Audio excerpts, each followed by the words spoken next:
चलिए शुरू करते हैं। आयोग एवं परिषद से संबंधित जितने भी प्रश्न आते हैं वो खत्म करेंगे। पहले बता दूं कि थोड़ी भारी आवाज़ आएंगे क्योंकि बाहरी जो है बारिश हुई है, तो बारिश का जो पानी आपको थोड़ा सा आवाज़ सुनाई देगा।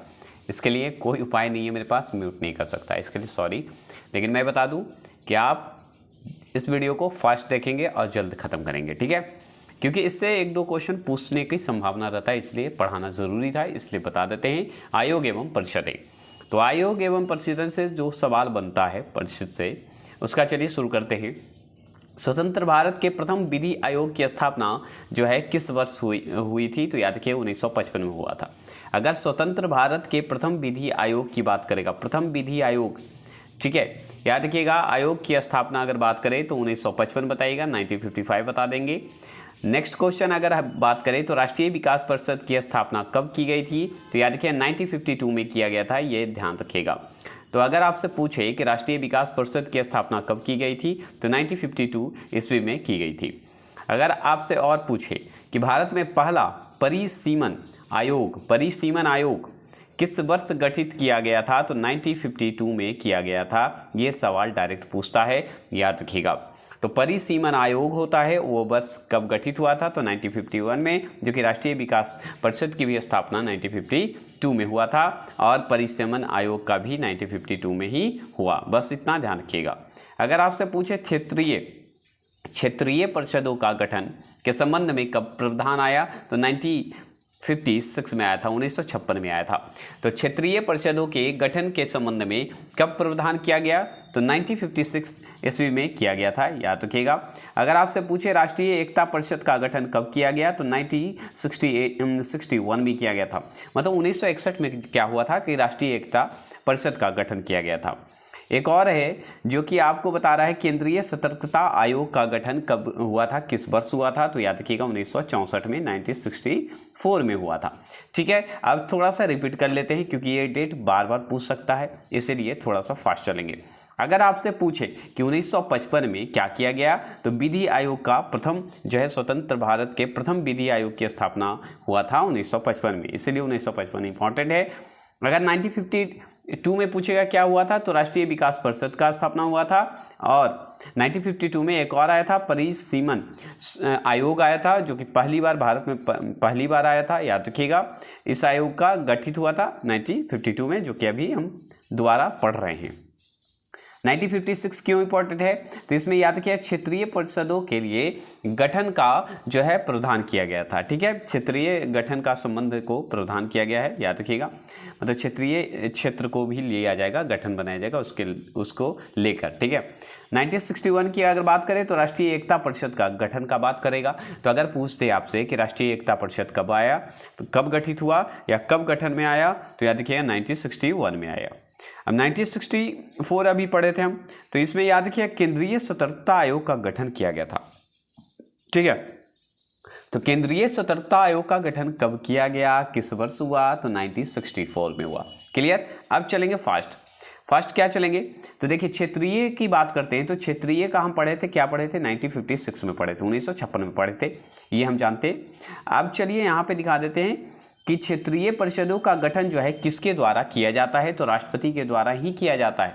अगर आपसे पूछ दे कि क्षेत्रीय परिषदों का गठन कौन करेगा, तो याद रखिए राष्ट्रपति करेंगे। और कब इसका गठन हुआ था, तो 1956 में हुआ था। क्लियर?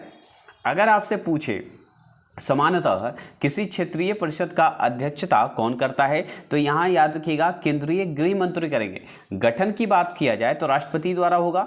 अगर इसका गठन जो है किस वर्ष हुआ था, तो याद रखिए 1956 में हुआ था। अगर पूछे कि अध्यक्षता कौन करेगा केंद्रीय परिषद का, क्षेत्रीय परिषद का जो अध्यक्षता कौन करेगा, तो केंद्रीय गृह मंत्री करेंगे, हमारे होम मिनिस्टर करेंगे, याद रखिएगा। अगर आपसे पूछे कि क्षेत्रीय परिषद का सृजन हुआ, तो सृजन जो हुआ था संसदीय कानून द्वारा ही होता है, याद रखिएगा। सृजन की बात कहा जाए तो किसमें यह चर्चित है, तो संसद जो है ये इसका कानून बना सकता है, इसके कानून संसद के द्वारा ही यह कानून चलता है। तो याद रखिए क्षेत्रीय परिषद का सृजन की बात करें, मतलब स्थापना की बात करें या लाने की बात करें तो संसद कानून द्वारा लाया जाता है। इसका अगर बात करें तो किसके द्वारा इसे नियुक्त किया जाएगा, तो राष्ट्रपति द्वारा किया जाएगा।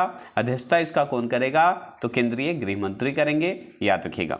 अगर आपसे पूछे कि क्षेत्रीय परिषद किस प्रकार की इकाई है, तो याद रखिएगा परामर्शदात्री है, परामर्श देने का काम करता है। तो क्षेत्रीय परिषद जो है किस प्रकार का इकाई है, तो परामर्शदात्री है। और क्षेत्रीय परिषद की बात करें तो फिर से रिपीट करिए, ये 1956 में इसकी आई थी, गठन हुआ था, और यह राष्ट्रपति के द्वारा होता है। इसकी अध्यक्षता गृह मंत्री करते हैं, याद रखिएगा। और यह संसद द्वारा सृजन किया जाता है, क्लियर। और ये परामर्शदात्री होता है, परामर्श के रूप में देता है, याद रखेंगे। अगर आपसे पूछे वर्तमान में भारत में कितने क्षेत्रीय परिषद कार्यकर्ता हैं, तो 5 हैं, याद रखिएगा। तो अगर आपसे पूछे कि वर्तमान में भारत के कितने क्षेत्रीय परिषद कार्यरत हैं, तो 5 होते हैं, याद रखिएगा, वर्तमान में अभी। उत्तर क्षेत्रीय परिषद की मुख्यालय अगर पूछे कहाँ स्थित है, तो नई दिल्ली में। अगर उत्तर क्षेत्र की परिषद की बात करेगा तो याद रखिएगा मुख्यालय अगर पूछे नई दिल्ली। मध्य क्षेत्र की बात करेगा तो इलाहाबाद, जो कि यूपी में पड़ता है। नई दिल्ली हमारा केंद्र शासित प्रदेश है। तो उत्तर क्षेत्रीय परिषद की बात करेगा मुख्यालय, हेडक्वार्टर, तो नई दिल्ली। अगर मध्य क्षेत्रीय परिषद की बात करेगा तो हम इलाहाबाद, याद रखिएगा, हेडक्वार्टर है, इसका मुख्यालय है। अगर पूर्वी क्षेत्र की बात करेगा, पूर्वी क्षेत्र परिषद की बात करेगा तो कोलकाता, जो कि बंगाल में पड़ता है, तो कोलकाता है। तो पूर्वी क्षेत्र परिषद का मुख्यालय कहाँ है, तो कोलकाता में। मध्य क्षेत्रीय जो है परिषद की बात करेगा तो इलाहाबाद। उत्तर क्षेत्रीय की बात करेगा तो नई दिल्ली। अब बचता है पश्चिम और दक्षिण। तो पश्चिमी क्षेत्रीय का मुख्यालय की बात करेगा तो मुंबई, जो कि महाराष्ट्र में है। और दक्षिणी क्षेत्रीय का बात करेगा तो चेन्नई, मतलब साउथ इंडिया, तमिलनाडु का हिस्सा है, याद रखिएगा। तो क्लियर हो गए। तो ये याद रखिएगा 1 2 3 4 5 हो गए। अब 5 ही हैं अभी भी वर्तमान में। तो क्षेत्र के रूप में बांटा हुआ है। तो उत्तरी क्षेत्र वाली बात करेगा, उत्तरी क्षेत्र का मुख्यालय दिल्ली। अगर मध्य क्षेत्र परिषद की बात करेगा मुख्यालय तो इलाहाबाद। और पूर्वी क्षेत्रीय परिषद का मुख्यालय की बात करेगा तो कोलकाता। अगर पश्चिमी क्षेत्र का बात करेगा परिषद का मुख्यालय तो मुंबई। और दक्षिण का बात करेगा तो चेन्नई चले जाइएगा, बात खत्म, ठीक है। ये 5 क्लियर हो गए आपके। अब चलिए, अब देखिए अंतर्राज्यीय परिषद का गठन संविधान के किस अनुच्छेद के तहत किया गया है, तो याद रखिएगा आर्टिकल 263 के तहत किया गया है। तो अंतर्राज्यीय परिषद का गठन जो है संविधान के किस अनुच्छेद के तहत किया गया है, तो अनुच्छेद 263 के तहत किया गया है, याद रखिएगा। तो अनुच्छेद 263 के तहत ये किया गया है, याद रखेंगे। आगे चलिएगा, थोड़ा फास्ट चलेंगे, है ना। अंतर्राज्यीय परिषद का निर्माण होता है तो संवैधानिक प्रावधानों द्वारा होता है। अंतर्राज्यीय परिषद होते हैं जिसका आर्टिकल अगर पूछे तो 263 बताइएगा, ठीक है। और इसका अगर पूछे जाए कि संवैधानिक प्रावधान होते हैं, याद रखिएगा। और अगर अब पूछा जाए किस आयोग ने अंतर्राज्यीय परिषद की गठन जो है सिफारिश जो है कौन सा करता है, तो सरकारी आयोग द्वारा होता है। तो ये गठन जो है अंतर्राज्यीय जो परिषद होते हैं सरकारी आयोग द्वारा होता है, ये भी याद रखिएगा। और याद रखेंगे आर्टिकल तो हम पढ़े थे, उसी में कर दिया है कि सरकारी कमीशन द्वारा संतुष्टि जो होता है, संतुष्टि जो होते हैं कि अंतर्राज्यीय परिषद का गठन संविधान के किस अनुच्छेद के तहत है, तो 263 है, याद रखिएगा। उसी चीज़ को रिपीट किया है, मतलब जैसे देखिए इसको कन्फ्यूजन दूर कर देता हूँ। इसमें क्या है कि अंतर्राज्यीय परिषद का गठन जो है किसकी सिफारिश पे होगी, सरकारी आयोग पे। अब सरकारी आयोग पे होगा, क्यों होगा, क्योंकि ये संवैधानिक प्रावधान है। और सरकारी आयोग को कहिए या कमीशन कहिए, एक ही है। तो इसके तहत जो होता है, इसके द्वारा जो होता है अंतर्राज्यीय परिषद का गठन, तो आर्टिकल किस में है, तो अनुच्छेद 263 में है, 263 आर्टिकल में है, जो कि हम ऊपर पढ़ चुके थे। बस इसी को क्वेश्चन घुमा दिया है। अगर पूछे आपसे अंतर्राज्यीय परिषद की स्थापना कब की गई, तो 28 मई 1990 में की गई थी। तो 28 मई याद रखिएगा 1990 में की गई थी। तो अगर आपसे पूछे कि अंतर्राज्यीय परिषद की स्थापना कब की गई, तो 28 मई 1990 को की गई थी, ये ध्यान रखिएगा। तो अंतर्राज्यीय परिषद का स्थापना बार बार पूछेगा तो याद रखिएगा क्या बताइएगा, 28 मई 1990 बता दीजिएगा। अगर आपसे पूछे भारत के किस प्रधानमंत्री के कार्यकाल में अंतर्राज्यीय परिषद का प्रथम बार गठन किया गया, तो बीपी सिंह के द्वारा किया गया था। तो क्या किया गया था, तो याद रखिएगा बीपी सिंह के द्वारा किया गया था, याद रखिएगा बीपी सिंह के द्वारा किया गया था, ये ध्यान रखना है। अगर आपसे पूछे अंतर्राज्यीय परिषद का गठन कब किया गया था, या कोई भी बताइए अंतर्राज्यीय परिषद का क्या किया गया था, अगर पूछे आपसे तो क्या बताइएगा? अरे बीपी सिंह थे, वो कर दिया, और क्या है कि नहीं। अब देखिए इसका भी जो अंतर्राज्यीय परिषद की नियुक्ति कौन करेगा? राष्ट्रपति ही करेगा, जैसे हमारा क्षेत्रीय परिषद का करते हैं, याद रखेंगे। अगर आपसे पूछे कि भारत में राज्यों के बीच सहयोग और समन्वय प्राप्त करने के लिए संविधानोत्तर जो होते हैं विधितर संस्था है, क्या है? तो अंतर्राज्यीय परिषद है। मतलब अंतर्राज्यीय परिषद का मतलब ही होता है कि राज्य के बीच सहयोग और समन्वय प्राप्त करने की बात हो, जिससे कि जुड़ाव रहे, जैसे संविधान से जुड़ा रहे, बस इसी के रूप में ये जोड़ा गया है अंतर्राज्यीय परिषद, याद रखेंगे। अगर आपसे पूछे भारत में किसे सुपर कैबिनेट की संज्ञा दी गई है, तो राष्ट्रीय विकास परिषद की दी गई है। तो अगर आपसे पूछे, एक बात बता दूं, ये सब क्वेश्चन से अब पूछने लगा, क्यों? क्योंकि ये सब क्वेश्चन तो ध्यान देते नहीं, लोग देते हैं राज्यपाल, राष्ट्रपति, मुख्यमंत्री, प्रधानमंत्री, और ये सब चीज़ को छोड़ देते हैं, और यही सब चीज़ से पूछता है, और लोग क्या बोलते हैं, कहाँ से क्वेश्चन दे दिया, कि क्यों दे दिया। तो ये ध्यान रखिएगा कि सारे पढ़ते हैं, जो कि पढ़ना होगा आपको, ठीक है। तो याद रखिएगा, ठीक है। तो अगर आपसे पूछे भारत में किसे सुपर कैबिनेट की संज्ञा दी गई है, तो याद रखिए राष्ट्रीय विकास परिषद को दिया गया है, ये भी ध्यान रखेंगे। योजना आयोग का स्वरूप क्या है, तो परामर्शदात्री संस्थान होता है। योजना आयोग जो होते हैं जिसमें परामर्शदात्री के रूप में जाना जाता है, योजना आयोग जो है ना था, याद रखिएगा, जो कि नीति आयोग हो गया है। योजना आयोग निकाय क्या है? असंवैधानिक है, जो कि असंवैधानिक रूप से है, परामर्शदात्री के रूप में ही जाना जाता है, जो कि इसके लीडर कौन होते हैं? पीएम होते हैं, हम जानते हैं, जैसे नीति आयोग के होंगे आगे। कौन सा आयोग जो है संविधान का अंग नहीं है, तो योजना आयोग है, जो कि असंवैधानिक है, संविधान का अंग नहीं है, बस इतना ध्यान रखिएगा। अगर बात करें तो योजना आयोग से सर्वाधिक प्रभावित कौन सा आयोग है, तो वित्त आयोग सबसे ज़्यादा प्रभावित है, क्योंकि योजना आयोग में सिर्फ पीएम से संबंधित है। वित्त आयोग सबसे ज़्यादा प्रभावित होता है, वित्त आयोग, क्यों? क्योंकि इसमें चलिए पढ़ेंगे योजना आयोग, आगे योजना आयोग को खत्म कर लेते हैं। योजना आयोग ने संघवाद को निरस्त कर दिया, ये कथन किसका है, तो अशोक चंदा का है। अशोक चंदा जी कहते हैं कि योजना आयोग ने संघवाद को निरस्त कर दिया, ठीक है। अगर आपसे पूछे योजना आयोग को आर्थिक मंत्रिमंडल किसने बताया था, तो अशोक चंदा ने। किसने? अशोक चंदा जी ने क्या बताए थे कि योजना आयोग में आर्थिक जो मंत्रिमंडल किसने बताया, तो अशोक चंदा जी ने बताए थे। अगर आपसे पूछे भारत में योजना आयोग का गठन कब हुआ, तो याद रखिएगा 15 मार्च 1950 को हुआ था, याद रखिएगा। तो अगर आपसे पूछे पूरा डेट, तो 15 मार्च बता दीजिएगा, 15 मार्च बता दीजिएगा, और 1950 बता दीजिएगा। मतलब 1950 में योजना आयोग आया था, याद रखेंगे। उस समय जवाहरलाल नेहरू थे। 1950 में भारत में योजना आयोग की स्थापना की गई थी केंद्रीय मंत्रिमंडल के प्रस्ताव पर, एक प्रस्ताव द्वारा हुआ था, याद रखिएगा, केंद्रीय मंत्रिमंडल में। अगर आपसे पूछे भारत में पंचवर्षीय योजना बनाने की जिम्मेदारी किसकी है, तो योजना आयोग की है, याद रखिएगा। पंचवर्षीय योजना जो चलता था, याद रखिएगा, ये चलता था आपका योजना आयोग के तहत चलता था, है ना। याद रखिएगा योजना आयोग के अध्यक्ष कौन होते हैं, तो प्रधानमंत्री, पीएम होते हैं। योजना आयोग के पदेनाध्यक्ष भी हमारे प्रधानमंत्री ही होते हैं, पीएम होते हैं। अगर आपसे पूछे योजना आयोग का उपाध्यक्ष किसके समकक्ष होते हैं, तो कैबिनेट मंत्री के समकक्ष ही होंगे, और किसी के नहीं होंगे, ये भी आप जानते हैं बहुत अच्छे से। अब चलिए थोड़े से और जानकारी ले लेते हैं। अब देखिए बात करते हैं कि पहले कौन थे, तो जवाहरलाल नेहरू के समय ही आया था 15 मार्च 1950 में। तो भारत में योजना आयोग के प्रथम अध्यक्ष कौन थे, पंडित जवाहरलाल नेहरू ही होंगे, क्योंकि ये प्रथम पीएम थे, तो यही अध्यक्ष होंगे।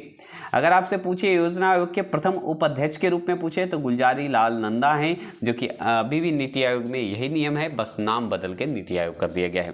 तो योजना आयोग के प्रथम उपाध्यक्ष कौन है, तो गुलजारी लाल नंदा हैं। योजना आयोग के अंतिम उपाध्यक्ष अगर पूछे, तो मानटेक सिंह अहुलवालिया हैं, याद रखिएगा। तो मानटेक नाम ही है इनका, मानटेक सिंह नाम है, मानटेक सिंह जी अहुलवालिया हैं, याद रखिएगा। अहुलवालिया जी हैं, याद रखिएगा। अहुलवालिया जी हैं अंतिम उपाध्यक्ष हैं। पूछेगा आपसे कि योजना आयोग के अंतिम उपाध्यक्ष कौन हैं, तो मानटेक सिंह अहुलवालिया हैं। और योजना आयोग के प्रथम उपाध्यक्ष कौन हैं, गुलजारी लाल नंदा हैं। अगर पूछा है कि योजना आयोग का नाम जो है, नया नाम क्या रखा गया, तो नीति आयोग रखा गया, जिसके पीएम जो हैं नरेंद्र मोदी हैं, संस्थापक याद रखिएगा, जो कहिए कर सकते हैं। नीति आयोग का गठन की बात करेंगे तो याद रखिएगा 1 जनवरी को हुआ था, ये 1 जनवरी को हुआ था, 2015 ईस्वी में हुआ था, याद रखिए, मतलब 2015 में हुआ था। ठीक है, तो आप समझ गए, योजना आयोग के नाम बदलकर नीति आयोग कर दिएगा। नीति आयोग की घटना की बात करें तो 1 जनवरी 1915 को, 1 जनवरी 1915 बोल रहा हूँ, 2015 को, याद रखिएगा 2015 को हुआ था। अगर इसी चीज़ को अगर देखें तो योजना आयोग का अगर डेट अभी हम पूछते हैं तो क्या बताइएगा, 15 मार्च 1950 बता दीजिएगा, एकदम डेट याद रखेंगे। ठीक है, अगर आपसे पूछे कि भारत में सर्वोच्च जो मंत्रिपरिषद के नाम से कौन जाना जाता है, तो राष्ट्रीय विकास परिषद जाना जाता है। तो अगर आपसे पूछे भारत में सर्वोच्च मंत्रिपरिषद के नाम से कौन जाना जाता है, तो राष्ट्रीय विकास परिषद जाना जाता है। अगर पूछा जाए नीति आयोग का प्रथम उपाध्यक्ष कौन थे, तो अरविंद पनघड़िया हैं, याद रखिएगा, पनघड़िया हैं, क्या हैं, पनघड़िया जी हैं, याद रखिएगा। तो अगर आपसे पूछे नीति आयोग के प्रथम उपाध्यक्ष कौन थे, तो अरविंद पनघड़िया जी हैं। अगर आपसे पूछे राष्ट्रीय विकास परिषद का अध्यक्ष कौन होता है, तो प्रधानमंत्री होते हैं, ये भी याद रखिएगा। राष्ट्रीय विकास परिषद का भी जो है अध्यक्ष अगर पूछा जाए तो पीएम ही होंगे। ठीक है, आगे सवाल अगर आपसे पूछे प्रधानमंत्री, यूनियन कैबिनेट मंत्री, मुख्यमंत्री, मंत्रिपरिषद, सभी सदस्य जो होते हैं राष्ट्रीय विकास परिषद का ही सदस्य होते हैं, याद रखिएगा, लेकिन अध्यक्ष हमारे पीएम होंगे, ये ध्यान रखिएगा। तो अगर आपसे पूछे सदस्य कौन कौन है राष्ट्रीय विकास परिषद का, तो हमारा प्रधानमंत्री, यूनियन कैबिनेट मंत्री, कैबिनेट मंत्री, मुख्यमंत्री और मंत्रिपरिषद के सभी सदस्य होंगे, याद रखिएगा। अब चलिए थोड़ा सा पंचवर्षीय योजना के बारे में जान लेते हैं। पंचवर्षीय योजना के अंतिम अनुमोदन देता कौन है, तो राष्ट्रीय विकास परिषद ही देता है। अगर पंचवर्षीय योजना की अगर बात करें, अंतिम अनुमोदन की बात करें, तो कौन करेगा, ये करेगा राष्ट्रीय विकास परिषद, तभी लागू होता है। पंचवर्षीय योजना में मसौदे को अंतिम रूप से कौन स्वीकृति प्रदान करेगा, तो राष्ट्रीय विकास परिषद ही करेगा। मतलब अगर अनुमोदन की बात हो या मसौदे की बात हो, अंतिम रूप से यही करेगा, स्वीकृति देगा, राष्ट्रीय विकास परिषद ही देगा, ये ध्यान रखिएगा। अब चलते हैं वित्त आयोग की बात करते हैं। वित्त आयोग से इंपॉर्टेंट है क्योंकि क्वेश्चन पूछता है 100%। तो वित्त आयोग क्या है, तो वित्त आयोग एक संवैधानिक निकाय है जो कि बहुत ही प्रभावित होता है, किससे, योजना आयोग से ज़्यादा प्रभावी वित्त आयोग है, क्योंकि वित्त आयोग एक संवैधानिक निकाय माना जाता है। अब इसमें वित्त आयोग के बारे में जान लीजिए। तो वित्त आयोग एक संवैधानिक निकाय है, ये तो क्लियर हो गया। वित्त आयोग की स्थापना किसके द्वारा होती है, तो राष्ट्रपति द्वारा होता है, ये ध्यान रखिएगा।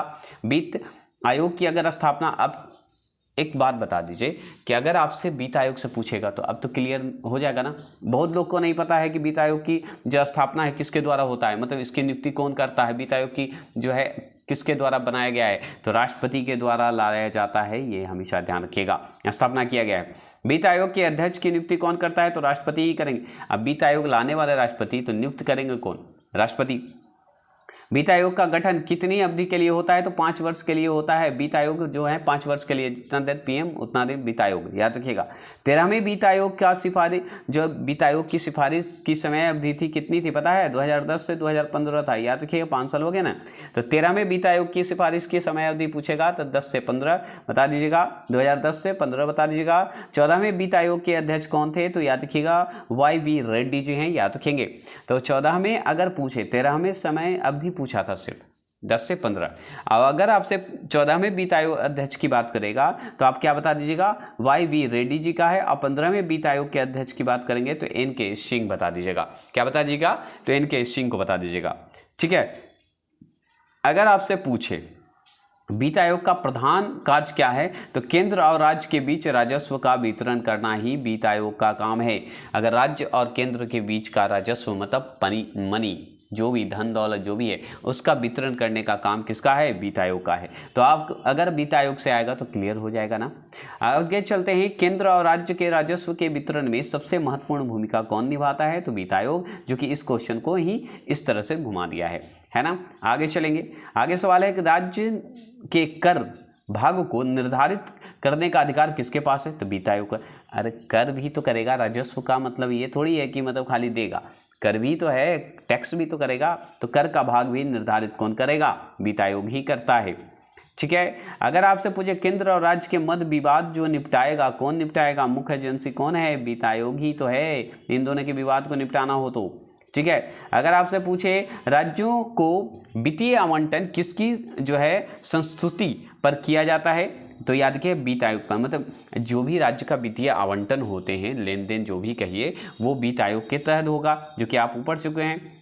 अगर आपसे पूछे भारत में राष्ट्रपति को विशिष्ट केंद्र राज्य राजकोषीय संबंधों के बारे में सुझाव किसके द्वारा होता है, तो याद रखिए वित्त आयोग द्वारा। अब इसी चीज़ को इतना ढंग से क्वेश्चन पूछा है, अगर पढ़ लीजिएगा तो क्वेश्चन कैसे भी पूछेगा तो आ जाएगा कि नहीं, हाँ या नहीं जवाब जरूर दीजिएगा कमेंट बॉक्स में, ठीक है। तो याद रखेंगे वित्त आयोग क्या है कि राज्य के पास अगर विवाद होगा तो भी निपटाएगा, वित्त आवंटन की बात करेगा, टैक्स की बात करेगा, और आपको क्या करेगा, राजकोषीय संबंधों के बारे में भी बात करेगा, बस खत्म है ना। तो ये चीज़ ध्यान रखिएगा। अगर आपसे पूछे आगे सवाल है कि भारतीय संविधान के किस अनुच्छेद के अंतर्गत वित्त आयोग का गठन किया गया है, तो याद रखिएगा आर्टिकल 280 के तहत किया गया है। अगर आपसे पूछते कि भारतीय संविधान के किस अनुच्छेद के अंतर्गत वित्त आयोग का गठन किया गया है या किया जाता है, तो अनुच्छेद 280 के तहत किया जाता है। तो अगर आपसे पूछे कि भारतीय संविधान के किस अनुच्छेद के अंतर्गत वित्त आयोग का गठन करते हैं, तो अनुच्छेद 280 के तहत करते हैं। अगर आपसे पूछे वित्त आयोग के अध्यक्ष के अतिरिक्त कितने सदस्य जो हैं अब जो है व्यवस्था है, तो 4 का। अगर आपसे पूछते डायरेक्ट क्वेश्चन समझिए कि अगर वित्त आयोग में अध्यक्ष के अतिरिक्त अगर कितने सदस्य होंगे, इसमें व्यवस्थित होंगे या व्यवस्था है, तो 4 सदस्य का व्यवस्था होगा, ठीक है, ठीक ना।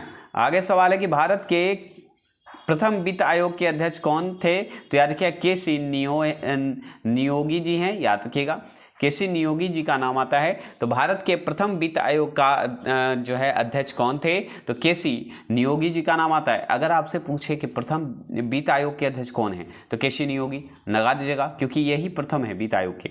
अगर आपसे पूछे कौन सा प्राधिकरण भारत की समेकित निधि में राज्यों का जो होता है राजस्व का सहायता अनुदान देने का सिद्धांत जो है की अनुशंसा करता है, तो वित्त आयोग। अब इसी क्वेश्चन को आप सोचिए ना, किस तरह से घुमाया है वित्त आयोग को। मतलब राजस्व देने का तो हम तो शुरू में ही पढ़े ना, लेन देन करना, टैक्स देना, वाद विवाद होना, केंद्र और राज्य के भी सहमति जताना, वित्त आयोग का राजस्व का आवंटन करना, सारा तो वित्त आयोग करता है। इसी क्वेश्चन को इतना घुमाया है, आप समझ रहे हैं। लेन देन की बात करता है तो कौन करेगा, वित्त आयोग करेगा, राज्य का हो, राज्य का राजस्व की बात हो, है ना। समझ में आ रहा है कि नहीं? अगर समझ में आ रहा है तो प्लीज़ कमेंट करेंगे। आप कमेंट करते हैं तो अच्छा लगता है, आपका कमेंट हमें थोड़ा सा अच्छा हैप्पी खुशी देता है, तो इसलिए प्लीज़ करिएगा। संविधान के किस अनुच्छेद के द्वारा अखिल भारतीय सेवाओं का प्रावधान किया गया है, तो याद रखिएगा आर्टिकल 312 किया गया है, याद रखिएगा। तो अनुच्छेद अगर 312 में पूछे आपसे कि क्या किया गया है, तो याद रखिए संविधान के याद रखिएगा अखिल भारतीय सेवाओं का प्रावधान जो है आपका आर्टिकल 312 में किया गया है संविधान के द्वारा। याद रखिएगा अखिल भारतीय सेवा के बारे में पढ़ेंगे अब। तो अखिल भारतीय सेवा की अगर बात करें, प्रावधान की बात करें, तो किस में किया गया है, तो अनुच्छेद 312 में चर्चा किया गया है। याद रखिएगा, डायरेक्ट क्वेश्चन पूछेगा इससे। अगर आपसे पूछे कि लोक सेवाओं के संरक्षण प्रदान किया गया है किस अनुच्छेद में, तो याद रखिए अनुच्छेद 311 में किया गया है। तो 311 मतलब 311 ऐसे याद रख सकते हैं, 311 याद रख सकते हैं। तो याद रखिए संविधान के किस अनुच्छेद में, तो 311 में क्या किया गया है कि लोक सेवाओं का संरक्षण प्रदान किया गया है ना। अब इसी चीज़ को अगर देखिए तो संविधान के 312 अनुच्छेद द्वारा अखिल भारतीय सेवाओं का प्रावधान किया गया है। अब फिर से देखिए अनुच्छेद 311 संविधान के 311 अनुच्छेद द्वारा लोक सेवाओं का संरक्षण प्रदान किया गया है। क्लियर? मैं ज़्यादा कोशिश कर रहा हूँ कि आपको याद हो जाए। अब देखिए अखिल भारतीय सेवाओं का सृजन जो है कौन करता है, तो बहुमत से 2/3 बहुमत होना चाहिए और बहुमत से राज्यसभा करेगा। याद रखिएगा ये राज्यसभा से संबंधित है। अखिल भारतीय सेवाओं का सृजन करने का मतलब उत्थान का ये उत्थान बोल रहा हूँ, गठन करने की बात करिए या लाने की बात करें, तो 2/3 बहुमत अगर पड़ गया तो बहुमत जो कि राज्यसभा से होना चाहिए तभी होगा। याद रखिएगा तो कौन करेगा, 2/3 बहुमत से राज्यसभा करेगा। अगर आपसे पूछे कि भारतीय लोक प्रशासन संस्थान की स्थापना कब की गई, तो 1954 में किया गया था, मतलब 1954 में किया गया। तो 1954 में क्या किया गया कि भारतीय लोक प्रशासन संस्थान की स्थापना किया, याद रखेंगे। अगर आपसे पूछे भारतीय पुलिस सेवा का प्रशिक्षण कहाँ स्थित है, तो हैदराबाद में है, याद रखेंगे। अगर भारतीय पुलिस सेवा का प्रशिक्षण कहाँ होता है, तो हैदराबाद में होता है, याद रखने की बात है। अगर आपसे पूछे अखिल भारतीय सेवाओं की नियुक्ति की जाती है, तो राष्ट्रपति द्वारा किया जाता है। अगर आपसे पूछे अखिल भारतीय सेवाओं की नियुक्ति की जाती है, राष्ट्रपति के द्वारा करते हैं, ये भी याद रखिएगा। अखिल भारतीय, अगर बात करें अखिल भारतीय सेवाओं की अगर नियुक्ति पूछ देगा आपसे, तो राष्ट्रपति को याद रखिएगा, क्योंकि ये इंपॉर्टेंट है, पूछेगा।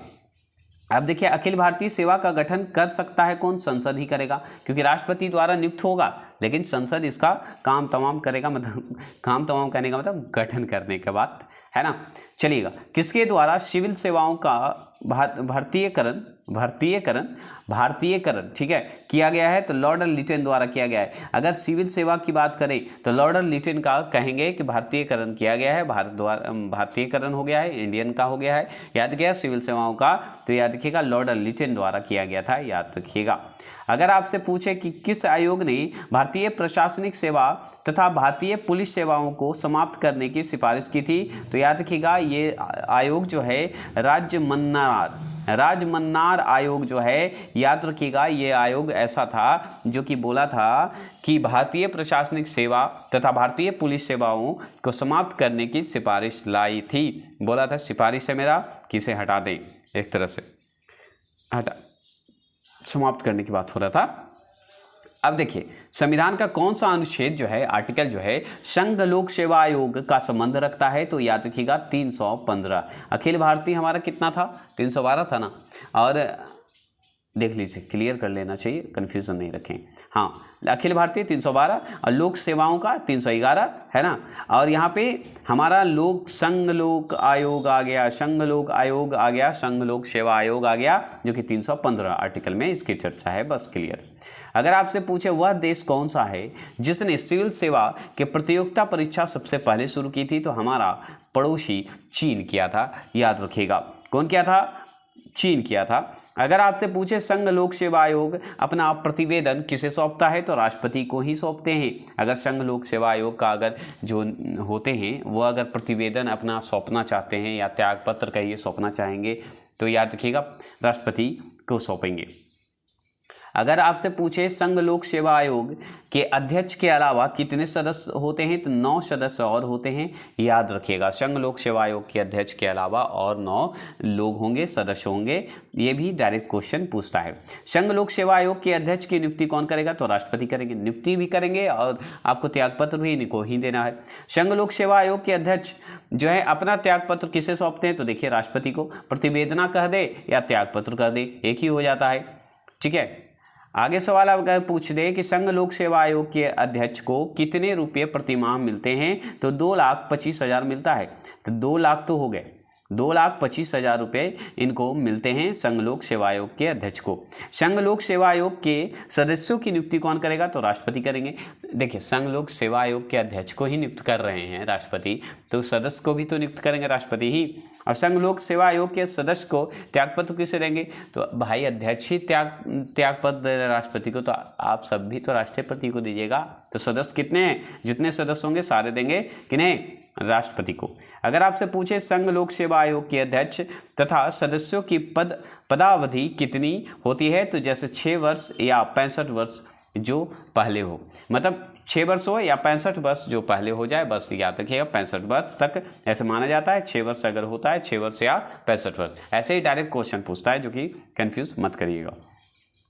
भारत सरकार अधिनियम 1919 के अधीन लोक सेवा आयोग की स्थापना कब की गई थी, तो 1926 में किया गया था, 1926 में किया गया था। अगर पूछे भारतीय सरकार अधिनियम एक आया था जो कि 1919 कहते हैं, उसमें क्या हुआ था कि लोक सेवा आयोग का स्थापना हुआ था, तो कब हुआ था उस समय डेट, तो 1926 में हुआ था इस अधिनियम के तहत, याद रखिएगा।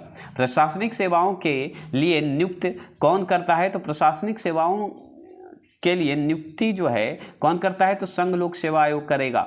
इसमें अब थोड़ा सा देखिए, प्रशासनिक सेवाओं की अगर बात करें, उसके लिए अगर नियुक्त करता है किसी भी व्यक्ति को, तो वो करेगा संघ लोक सेवा आयोग करेगा, ठीक है। अगर आपसे पूछे संयुक्त राज्य जो है संयुक्त राज्य लोक सेवा आयोग की अध्यक्ष तथा सदस्य की नियुक्ति कौन करेगा, तो याद रखिए राष्ट्रपति।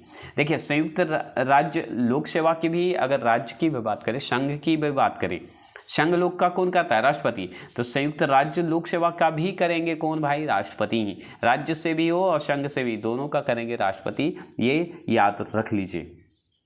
अगर आपसे पूछ दे कि संयुक्त राज्य लोक सेवा आयोग के अध्यक्ष और सदस्य त्यागपत्र किसे देंगे, तो राष्ट्रपति।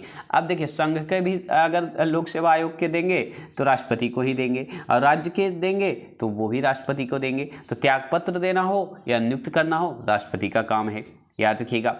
ठीक है। अगर आपसे पूछे कि राज्य लोक सेवा आयोग के अध्यक्ष की नियुक्ति कौन करता है, तो राज्यपाल करते हैं, बस इतना ध्यान रखिएगा। तो यहाँ पे चेंज हो जाएगा।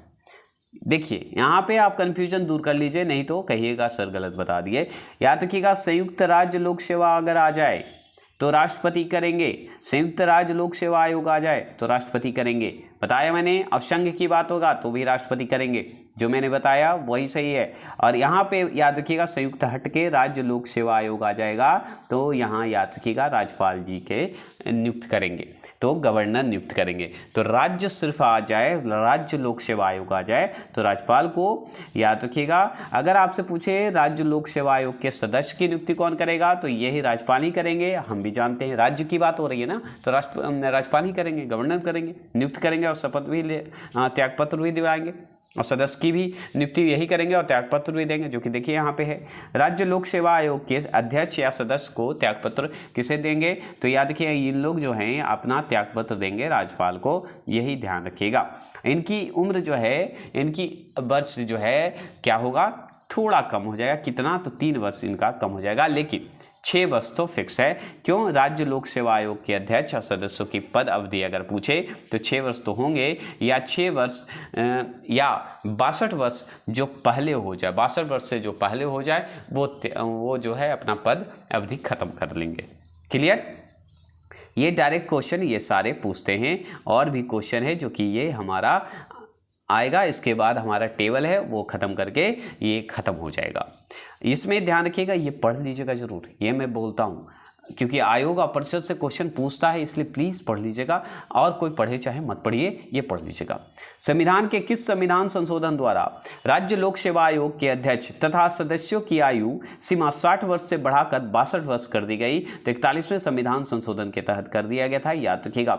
41वें संविधान संशोधन के तहत किया गया है, तो 60 वर्ष था पहले, उसे कर दिया गया है 62 वर्ष। किसे, तो राज्य लोक सेवा आयोग के अध्यक्ष को, याद रखिएगा। अगर आपसे पूछे राज्य लोक सेवा आयोग के अध्यक्ष तथा सदस्य को निलंबित करने का शक्ति किसके पास है, निलंबित कहिए, हटाने का भी बात करते हैं तो राज्यपाल के पास है। जैसे संघ लोक सेवा आयोग को राष्ट्रपति हटा भी सकते हैं, कुछ भी कर सकते हैं। अगर राष्ट्रीय महिला, ठीक है, राष्ट्रीय महिला आयोग का गठन किस वर्ष हुआ था, 1992 में हुआ था, याद रखिएगा। ये डायरेक्ट क्वेश्चन पूछता है। अगर आपसे पूछे कि राष्ट्रीय महिला आयोग का गठन कब हुआ भाई, तो 1952 में हुआ था, याद रखिएगा। 92 में हुआ था, 52 में नहीं, 92 में हुआ था, 1992 में हुआ था। और याद रखिएगा राष्ट्रीय महिला आयोग की प्रथम अध्यक्ष कौन थी, तो याद रखिएगा जयंती पटनायक थी। जयंती पटनायक को याद रखिएगा। राष्ट्रीय महिला आयोग के प्रथम महिला अध्यक्ष अगर आपसे पूछे तो जयंती पटनायक को याद करिएगा। अगर आपसे पूछे आर्टिकल 338 ए की बात करेगा, तो आर्टिकल जो है 338 ए मतलब अनुच्छेद 338 ए किस आयोग से संबंधित है, तो राष्ट्रीय महिला आयोग से संबंधित है, ये चीज़ ध्यान रखिएगा। अगर आपसे पूछे राष्ट्रीय मानवाधिकार आयोग की स्थापना कब हुई थी, तो याद रखिएगा 1993 में हुई थी, याद रखिएगा। तो 1993 में हुआ था, याद रखिएगा। ये चीज़ पूछता है डायरेक्टली। अगर आपसे पूछे कि केंद्रीय सूचना आयोग का गठन किस वर्ष किया गया, तो याद रखिएगा 2005 में किया गया था। तो केंद्रीय सूचना आयोग का गठन किस वर्ष किया गया, 2005 में किया गया था। अगर आपसे पूछे लोकपाल के पद पर सृजन की संस्तुति जो सृजन किया गया था वो बताइएगा। ये संस्तुति हटाइए, ये सब बकवास आधा शब्द तो तला देता है, ठीक है। लोकपाल के पद के सृजन की जो की गई, मतलब सृजन किया गया था बात डायरेक्ट किसके द्वारा, तो प्रशासनिक सुधार आयोग द्वारा किया गया है, याद रखिएगा। लोकपाल का याद रखिएगा, पद का जो है लाया गया था किसके द्वारा, तो प्रशासनिक सुधार आयोग द्वारा। अगर आपसे पूछे केंद्र में केंद्रीय सतर्कता आयोग की स्थापना जो है किसकी सिफारिश पे की गई थी, तो याद रखिएगा संथानम समिति। क्या नाम है इनका? संथानम समिति के तहत क्या हुआ था सर जी, बता सकते हैं आप लोग? आप सब जितने सब्सक्राइबर बताइए। संथावन समिति के द्वारा हुआ था केंद्रीय सतर्कता आयोग की स्थापना, जो कि हम सबसे ऊपर पढ़ चुके थे। सतर्कता आयोग कब आया था? 1964 में आया था कि नहीं? कमेंट बॉक्स में कमेंट करिएगा, क्योंकि हम सबसे ऊपर पढ़ाएं, बताइएगा। तो चलिए अब चलते हैं, नेक्स्ट चैप्टर आएगा निर्वाचन आयोग। उससे पहले जो जितने भी वित्त आयोग के जो नियम हैं, जो आयोग हैं, उसके बारे में चलिए टेबल पढ़ लेते हैं। देख लीजिएगा, ये जरूर देखिएगा। भारत में आयोग, अधिकरण और परिषद। तो देखिए, एक तरफ वित्त आयोग है, ठीक है। वित्त आयोग की बात करें तो ये संवैधानिक आयोग है, जो कि अनुच्छेद अगर आपसे पूछे 280 बता दीजिएगा, जो कि हम पढ़ चुके हैं। योजना आयोग क्या है? तो गैर संवैधानिक मतलब असंवैधानिक है, याद रखिएगा। इसके लीडर कौन होते हैं? पीएम होते हैं, बस ऐसे याद रखिएगा। अगर बात करें, इसका राष्ट्रपति नियुक्त करते हैं, है ना, याद रखिएगा। चुनाव आयोग की बात करें तो याद रखिए संवैधानिक आयोग है, जो कि 324 में इसका चर्चा है, आर्टिकल 324 में इसका चर्चा है चुनाव आयोग की। इसके भी स्थापना है, जो कि हम आगे पढ़ेंगे, स्पेशली चुनाव आयोग का, ठीक है, निर्वाचन आयोग का। संघ लोक आयोग की बात करें तो संवैधानिक निकाय है, जो कि 315 आर्टिकल में हम पढ़े थे। राज्य और संयुक्त राज्य लोक सेवा की बात करें तो संवैधानिक आयोग है, लेकिन 315 की बात करता है, 315 में इसकी चर्चा है, ठीक है। दोनों का, संघ लोक हो या संयुक्त राज्य लोक सेवा आयोग हो, दोनों का 15 आर्टिकल याद रखिएगा, 315 याद रखेंगे, 15 मतलब 315 याद रखिएगा। राजभाषा आयोग, जो कि हम पढ़े नहीं है, जो कि पढ़ेंगे स्पेशली राजभाषा आयोग, ठीक है। तो याद रखेंगे, ये संवैधानिक आयोग है, 344 में इसकी चर्चा होती है, आर्टिकल इसका 344 है। अनुसूचित जाति जनजाति आयोग, इसका भी अलग है, चैप्टर बना है, वो बहुत कम है, लेकिन बहुत अच्छा क्वेश्चन बनेगा इससे। तो ये भी संवैधानिक निकाय है, जो कि 338 में इसका चर्चा है। और याद रखिए, अन्य पिछड़े वर्ग जो लोग हैं, जो जनजाति सब आते हैं, तो वो याद रखिए संवैधानिक आयोग ही है, जो कि 340 के तहत किया गया है, याद रखिएगा, आर्टिकल 340 में। और परिसीमन आयोग जो पढ़े हैं, ये संवैधानिक निकाय है, जो कि 82 से 170 आर्टिकल में इसका चर्चा है, 82 से लेकर 170 में इसका चर्चा है। अगर प्रशासनिक अधिकरण की बात करें तो संवैधानिक निकाय है, जो कि 323 आर्टिकल है। अगर अंतर्राज्यीय परिषद बात करें, संवैधानिक निकाय है, जो कि 263 हम याद रखते हैं। राष्ट्रीय विकास परिषद गैर संवैधानिक मतलब असंवैधानिक है। क्षेत्रीय, ये जो परामर्शदात्री मतलब सलाहकारी परिषद है, हम जानते हैं। राष्ट्रीय एकता परिषद भी समान समन्वयकारी है, मतलब सहयोग करता है, मिलाने की काम करता है, राज्य और केंद्र की बात करता है, तो ये निकाय है, याद रखिएगा। सहकारी केंद्र बता सकते हैं, सहकारी निकाय बोल सकते हैं। तो आज के लिए इतना ही रखते हैं। कल आपका 15 अगस्त है, आप लोग एंजॉय करिए, और कल एक वीडियो ज़रूर अपलोड होगा। जय हिंद, जय भारत। और 1 से 2 वीडियो हो सकता है अपलोड हो जाए, क्योंकि जय हिंद के साथ, एंजॉय के साथ मनाते रहेंगे, और सब लोग पार्टी भी करेंगे। जय हिंद।